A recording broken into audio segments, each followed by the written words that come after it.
Hey, it's Paul here from the Off the Comma podcast. And if you've been following the podcast, you already know that it's about amazing human beings sharing amazing stories about their experience with being stuck and getting unstuck. And you've probably wondered, hey, whatever happened to that guest? What's happened since they were on the show? So that's what this is all about. We are checking in with various podcast guests and just taking 15 minutes to see what's going on in their world. So deeper connection, learning more about our guests, seeing how life unfolds for them. Enjoy this conversation, and we'll see you on the next one. All right, we are back again to have another check-in with some of our Off the Comma podcast guests, and I'm super excited to be catching up with Avery and Brian of the Avery and Brian Experience. Avery and Brian were with us last year, 2023. They were episode 22. Note episode 22, because if you haven't listened yet, you got to go back and listen to this episode. It is one of the favorites, let me tell you. And anyway, we are just here to check in and kind of see what you two have been up to since what we said November of last year. So Yeah. I'm going to stop rambling. Avery, Brian, y'all decide who gets to go first. What's going on? What have y'all been up to since you were on the show? Hey, I'll go ahead and go first, Pops. Right. And thanks, Paul. Thanks for having us back, man. Really cool to be able to check in with you. I know we've been talking, off air, for the last couple of months and just checking in with each other. But since episode 22, we've been doing a lot. Actually, it's been a really good progression in our business in terms of the amount of work that we're being able to do and traveling more. We just mentioned to you that we're about to start traveling for these next 3 months. Just insane levels of miles that we're covering. I think we need to really start keeping track, Pops, of like how many miles that we're covering on our way to our destinations. But overall, our business has been going really well. We've been doing a lot of work in the Head Start world, and I think that's something that we touched on last year when we recorded our original episode with you. And exhibiting at the national conference is something that has shown to be really valuable for our business, and it's something that we've learned over these last couple of years. It's just one of the ways as entrepreneurs that you really have to invest back into your business in order to see the results that you desire. And so yeah, a lot has been going on aside from that too, though. I mean, I won't hog the entire mic, Pop, so go ahead, jump in here if you want to add in. What else have we been up to? I mean, the one thing that I'm surprised that you didn't just hop on immediately is that we're relaunching our podcast, Yeah.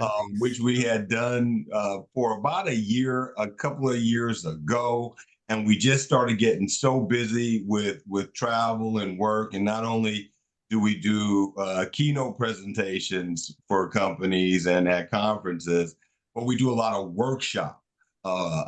We facilitate a lot of workshops for a lot of organizations. So that's kind of always interesting, Paul, right? You do these keynotes, you get in front of a room of 2,000, 3,000 people, do a keynote address, and people are looking at you, and you're the hero, right? But then you go into a workshop for an organization, and then you got to take off that hero hat and put on your guide hat, right? And so that's always an interesting thing for us. For example, this upcoming week, we are doing two workshops, right? But the following week, back in Michigan, we're doing a keynote presentation for about 500 people. And so, this kind of going back and forth a little bit is always kind of fun. And then we're going to put this podcast back into play. So, man, I'm going to be 60 this year, Paul. It's catching up with me. I'm starting offloading more stuff to Avery. Let that youth take over.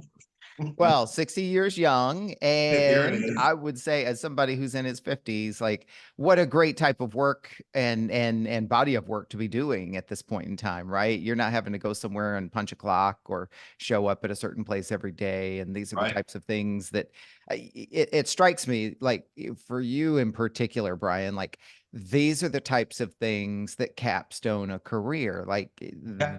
this is this is the type of wisdom that you can impart because of the miles behind you, right? Mhm, This is the mhm. type of work that suits the lifestyle you want to have today, right? Absolutely. So it's not Absolutely. just the work, it's also like what it's modeling for others and what it represents for you and your career achievements, right? Yeah, you know, it's interesting that you say that because one of the things that I often mention when Avery and I are on stage together, you know, I just make the comment that I have more runway behind me than I do ahead of me.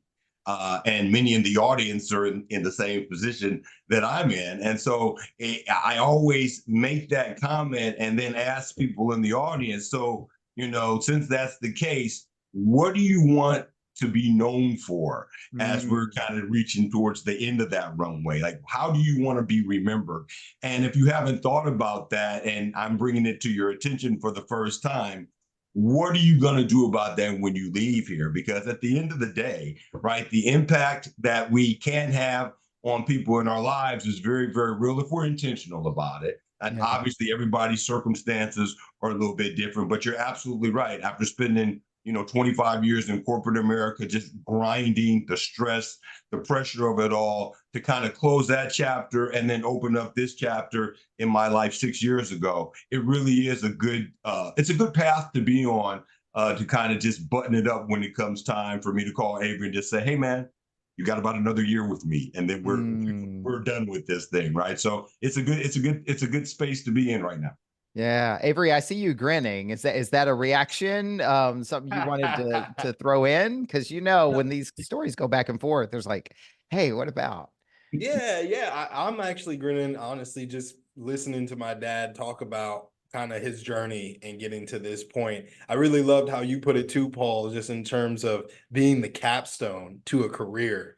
And I do think I kind of see the same thing in my dad's career and who he is as a person and being able to tap into his strengths as an individual and turn that into a business, turn that into a career. And it's something that we're able to grow together. Like, that's what was making me smile because I'm like, yeah, that it really makes sense. It makes sense that he's doing what he's doing at this point in his life. And I kind of view it the same way for myself. And, at the end of the day, yeah, there will be a moment where, one of us, if not both of us at the same time, are kind of like, all right, this thing has we've grown something from the ground up and then we're ready to evolve to something else in our Mhm. lives. And that's the beautiful part about life and our individual journeys is we can kind of determine at this point, we can kind of determine what it is, where do we see ourselves and where do we want to invest our time and our resources and our energy. And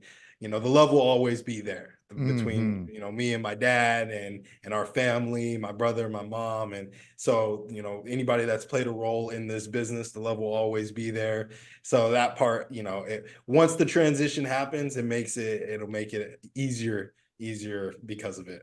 Yeah. Paul, it sounds like he's hinting to me that he may step to me before I step to him and say, Well, hey, Pops, look, this is about to be the last year we do this, man. I was gonna say I now have questions because I was gonna reflect something back. So allow me to reflect this back, and then you kind of tell me if it's true or if it maybe is true for now or whatever the case might be. But this is what I love about talking to you two and working with you two, and what I love about what you're putting out there in the world is, you're modeling something here, and it's all of these really nuanced and not even so nuanced levels, right? On the one hand, you're modeling um this sort of handoff from father to son, right? Like this is how it works within families. Is the person who's walked the path has a little bit more experience, a little bit more of life under the belt. You hand it off to those that you love, in this case father to son, as I'm sure you're doing to others in your family and as your wife is doing.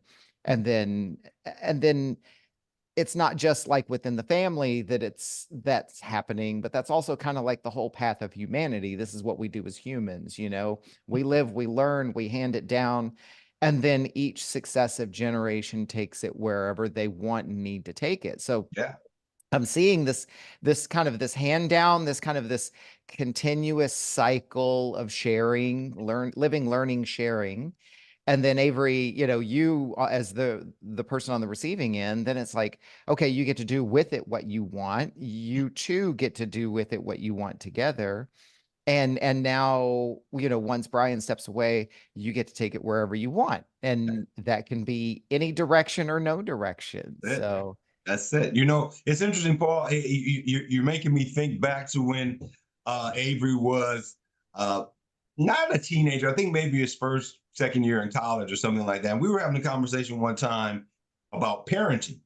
And I was sharing with him that, if and when he becomes a parent, if that's something that he chooses to do, that what I would expect from him is to take all of the things from me and his mom that he really loved and cherished and that worked for him.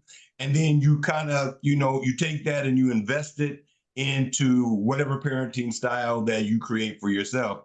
But then all of the things that you really didn't vibe with when we were raising you put those away because that's not necessarily for you, right? And so it's kind of the same thing in terms of what you just shared, like the things that I've been sharing with Avery over the past, 6 years that we've been working together. If indeed the time comes where he continues this work without me, he can take some of the things that I imparted on him, some of that wisdom I imparted on him, and he can use it, and then he could jettison the other things that just weren't working for him. And trust me, Paul, over the last 6 years, there's been a lot of things that haven't been working for him in terms of just the generational dynamics and the generational differences. And in a really wonderful and fantastic way, I've had the opportunity to learn from him as well, because at the end of the day, we're living in an ever-changing world, and young people have some different ideas than my generation had. different And so challenges. yeah, exactly. So it's been helpful for me to be candid with you, to be able to see a different perspective. It's enlightened me in a lot of different ways. So it's been a cool journey for me. Nice. That strikes me, and we won't have time here because we keep these check-ins short. But I wonder if you have, or if you are considering sharing with Avery the things that your family, your father, your mother, whomever influenced you, taught you that you threw away. Oh yeah, we've talked about that. Okay. I'll let I'll let Avery vibe on that. But yeah, we've always believed in having open conversations Nice. in our household and in our relationship. But Avery, I'll let you roll with that a little bit. Well, it's funny, Paul, because sometimes we have the conversation where, I'll look at my grandmother or he'll look at his mother and he'll say, dang, this is where we got it from. Right. And it's like we look and you're like, this is exactly where it comes from. Or vice versa. So It's like, true. not gonna do this, like so it is funny because we're fortunate enough to have multiple generations still alive in our family, and you really do learn from that. That's something that I've really been soaking in, I would say, over the last several years. As I get older, I'm starting to realize, just appreciating having the ability to look at my predecessors and look at my parents, look at my grandparents, and appreciate the things that I get from them, and also realize, yeah, there's some things that I'll do differently, right? And there's things that I want to add emphasis to or be more intentional about in my own journey in my own life. So that's, yeah, I'm grateful for that. That's beautiful. I love it. I mean, I'll say this. I believe we live in a society, particularly in parts of our society, that has really downplayed and diminished the value that our generational experiences have. I grew up in a way that is like, oh, the faster I could get away and out on my own, the better, and everything like that. So I missed out on a lot of opportunities. So Yeah. I personally love seeing you, Avery, at this age in your life, seeing that, respecting it. It's not like, oh, you have to, lock yourself into that or anything like Right. that, but you're Right. seeing the contribution that it can make, Yeah. that you can then have more information to make choices about Yeah. Right. your Yeah, life. that's real. That's real. I know we're short on time here, Paul. But one of the things that when Avery and I have the occasion to speak with parents, which some organizations bring us in to do a workshop that we created for parents. One of the things that I always try to share with parents, as difficult as this is for a lot of people, is you got to realize that your son or your daughter, they have their own journey. And at some point in that journey, and there's different stages based on whatever family dynamics you have going on. But at some point in your journey, you kind of have to just step back as a parent and let them do their thing. It's hard for a lot of people.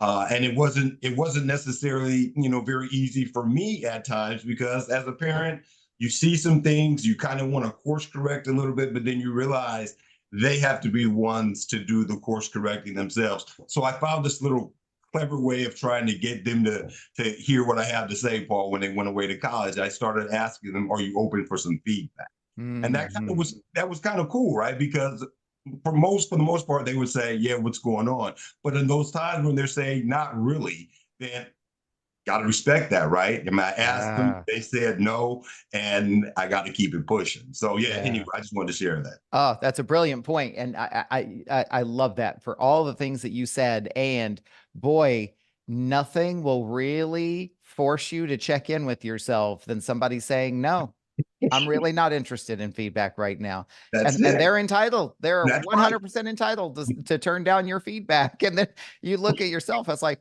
"Oh, what was my intention here?" Right. Let Right? me clutch my pearls a little bit. Oh, really? I'm going to give it to you anyway. That's what I usually do.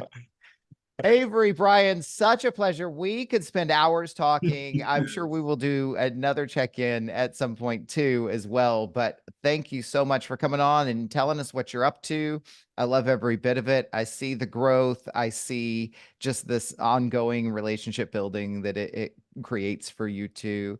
And I think a closing acknowledgement is that you also show other business owners that, when you do have a client that values you and gives you business and wants to keep bringing you back, that's a very good thing. Like, being a business owner isn't about having a million different clients Right. necessarily. It Right. can be, Yeah. but it always starts with the clients that really value you and invest in you like you're investing in them, and that's where great things start. So Absolutely. Absolutely. It was wonderful. good to see you, Paul. Appreciate you having us back. Likewise, and we'll be talking more. And everybody, again, check out the original episode 22, Avery and Brian, and all of their contact information is in the description of this episode, as well as the show notes from the original podcast episode. Check them out, learn more about what they're doing, and send them more business, because apparently y'all aren't busy enough.